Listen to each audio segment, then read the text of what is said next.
As children, most of us are endowed with mothers who have godlike qualities. Because godlike, our mothers loved and protected us from all harm. When we had chicken pox, they nursed us. When we scraped our knees, they applied band-aids. They taught us to tie our shoes, dress ourselves, and do our homework.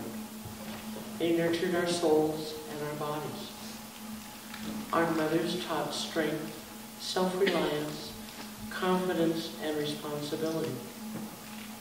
That is the child most of us experience. Most of us. What about those of us with mothers who lacked those qualities? Mothers who were emotionally bereft, who had addictions, or were inherently unable to mother. How does a child overcome a mothering deficiency? My mother, as was common at the time, stayed home, took care of the house, cooked dinner, and carried out all the wife and mother duties. By the definition of the times, she should have been a godlike mother, but she was too damaged to be my mother. My mother was a manic depressive, what is now called bipolar. In those days, admission of and treatment for such a disorder carried a stigma. It just wasn't done. As a result, whole families like mine suffered in silence. From day to day, it was hard to know who I would come home to. The loving, laughing, interested mother, or the hypercritical mommy dearest. One moment she talked to me about books I was reading. The next instant she heaped sarcasm and invective on me because the dishes I was washing were still dirty. The best policy was to be cautious and invisible. It was far too risky otherwise. And then, when I was 16, my mother committed suicide.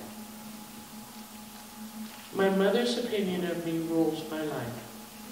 She told me what to wear, who could be my friend, and what to think. I obeyed her in all things.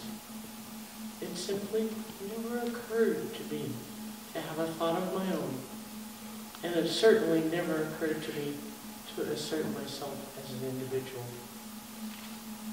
Almost daily she told me I was clumsy, not smart enough, too dramatic, too dreamy, and too impractical.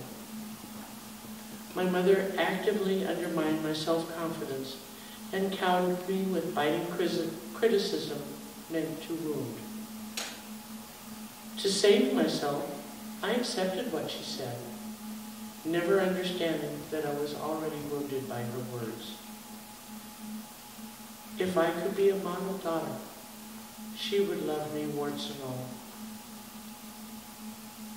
As a result, I was completely unprepared for womanhood, and even worse, I didn't know it. Now we stick together. I expected to grow up, get married, and have children, just like in movies and fairy tales. Somehow it would just happen. Of course it didn't. I once lamented to my friend Nancy that my mother never helped me to develop my own sense of style.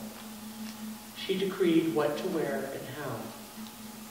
Long after she died, I wanted to buy some decent work clothes with a little money from a tax return. I asked Nancy to come along because I had no idea what to buy. We were in the restroom, each of us in our stall, when I ventured a poor me explanation for my cluelessness. My mother, I said, didn't teach me about makeup and clothes. I was expecting sympathy and consolation, but Nancy wasn't having any of it. Well then, you can learn, she said. Already a mother in my late 20s, I'd never thought of that before. I could learn. That idea was the beginning, although I'd have to hear it again and again before I believed it. I was 30-something when my friend Sharon told me, It's not like anyone is holding a gun to your head to keep you from changing. I'd been moaning again about my shortcomings, doubts, and inadequacies. By then I knew enough about my mother's childhood to decide to break the damaging cycle of emotional abuse. I didn't want my daughters to suffer from my insecurities and self-doubt. I didn't want them to be motherless, clueless, or helpless. Hide and watch, I will fix this, became my mantra. During one of my oft-repeated cycles of counseling, I learned about the concept of my inner child. It occurred to me that I could be her mother. I just had to listen to my inner mother. She introduced me to women who showed me what a mother is. Susie, who not only met my emotional needs, but also provided for some of my most dire financial ones. Deanne, my stepmother, who I had dismissed as not my real mother, would not let me quit when I longed to follow in my real mother's footsteps. Joyce, who became my sister by a different mother, provided wise counsel and laughter. And my daughters taught me about love.